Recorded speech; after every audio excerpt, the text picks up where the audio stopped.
answers to your immigration questions. Let's go to Lisa in Marietta, Georgia. Lisa, you've been waiting 1 hour. Thank you for your patience. What can I do to help you?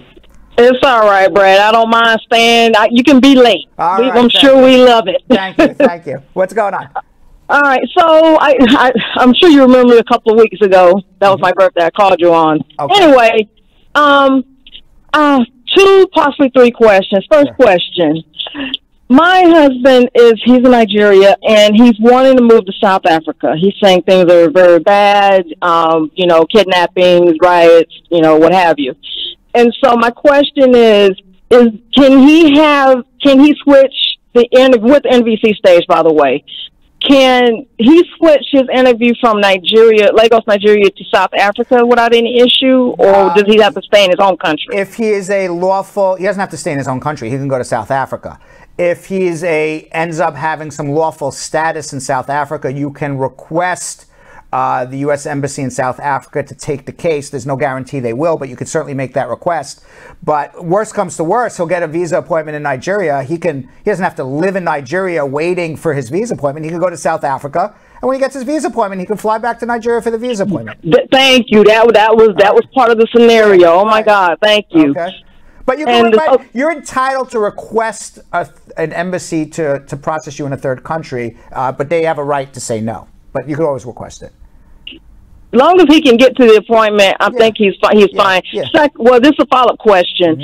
I'm going to be leaving to go spend 2 months over there with him, and so this is all assumption, right?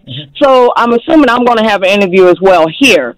Is there any way that I could schedule my interview to coincide with his when he has his, if it's during that time that I'm there? You're not going to get an interview. So the only interview is his. But if you are in Africa with him when he gets his interview, it would be great if you go, because you'll be able to establish to a much greater certainty that this is a legit marriage. Oh, okay. So, okay. Next, the last question. That last question. So, again, we don't know when the interview is going to come up. However, I noticed that in the DS 260 that the civil documents, he's got to present the marriage certificate. I haven't set a date of when I'm going over there, but I found out it's customary, their culture, that they want the women to hold on to the marriage certificate. I have it, and I'm still in the States. Great. So how can he since he wouldn't have the original, is there a way that we can, He has to, when the time comes for the final interview, certainly if you're going to be in Africa, you just bring that original with you. But if you're not going to be with him, you're just going to have to get him the original, or they're not going to give him a visa. You have to take. So he has to have it. Yeah. I mean, you got to basically take the custom and throw it out the window and just do what you need to do. Okay. Well, other than that, thank you very much. And the last time I called, I forgot to leave out. I forgot Yo-Yo and Nesquik. They're listening. Thank you for the services you do as well. I'm sure. Oh, there he is. Waving. All right. Thank you, Lisa. Thank you. I appreciate it. All right. Have a good one. Okay. All right. Let's go to Philip in Riverside, California. Philip. Hey, how you doing? How you doing? I was just wanted to ask you, I guess, 2 questions. So, Philip, the first question is... Yeah, now I hear you better. Yeah, can you hear me now? Yeah. Yeah, hello? Yeah, go ahead, Philip. Yeah.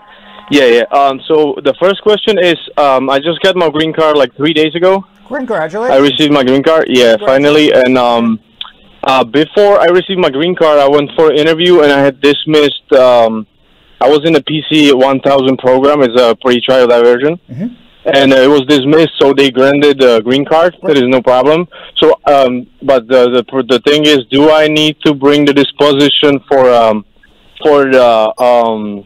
removing the condition on my citizenship as well? Yes. Yes. So I have to have it for both of them. Yes. Okay. It's not going to affect so, okay, sounds good. So yeah, that's the first, and the second one is that can I co-sponsor with a conditional green card or yes. can't? Yeah, I can. Awesome. So thank you guys for everything. All right. Thanks. Congratulations. All right. Thank you. Right. Bye-bye. All right, let's go to Sunny in New York. Sunny. How you doing, sir? Good. How you doing? Good. My question is a little complicated. I hope I can explain you. I hope.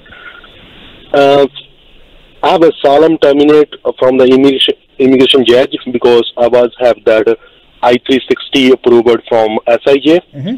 But after a little while... You have an I-360 as a special immigrant juvenile?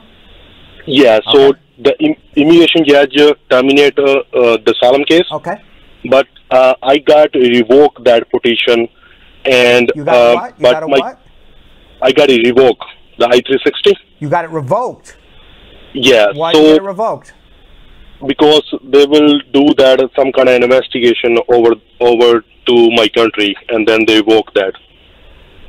What was? But, all right. So then you have some sort of fraud. But also, my question is that I have it VAWA I-360 pending. Okay. Do I have to do anything with the terminated case? No. Or no, they would have to reinstate. They would have to reserve you with it. If your deportation was terminated, you're not in removal anymore. So okay. So I mean, the Department of Homeland Security would have to start a new removal case and serve you with a notice to appear.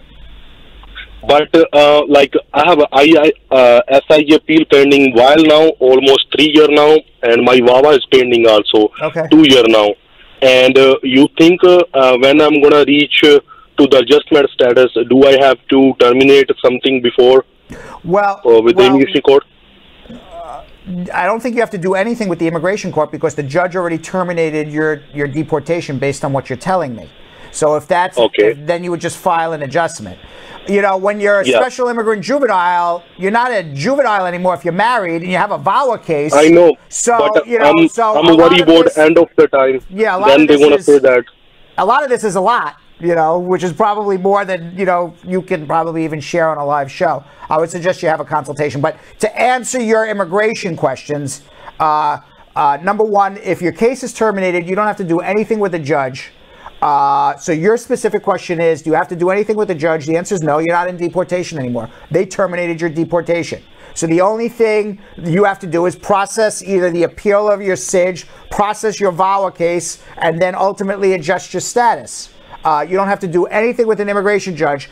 For it to be before an immigration judge again, immigration would have to start a new deportation case and issue and serve on you a new NTA. Okay, so that means it's already terminated. I don't have to do anything with that. I'm giving my advice based on you telling me terminated. The answer is yes. Yeah, I get it. So I'm saying if any in the future, if I get an interview from the VAWA case, so they're not gonna put me back to go back to the immigration court and terminate the case. No, they're not going to tell you that, but they could serve a new NTA on you and say now you're back in deportation again. Thanks for watching. For more Bradshaw Live, like and subscribe to our YouTube channel.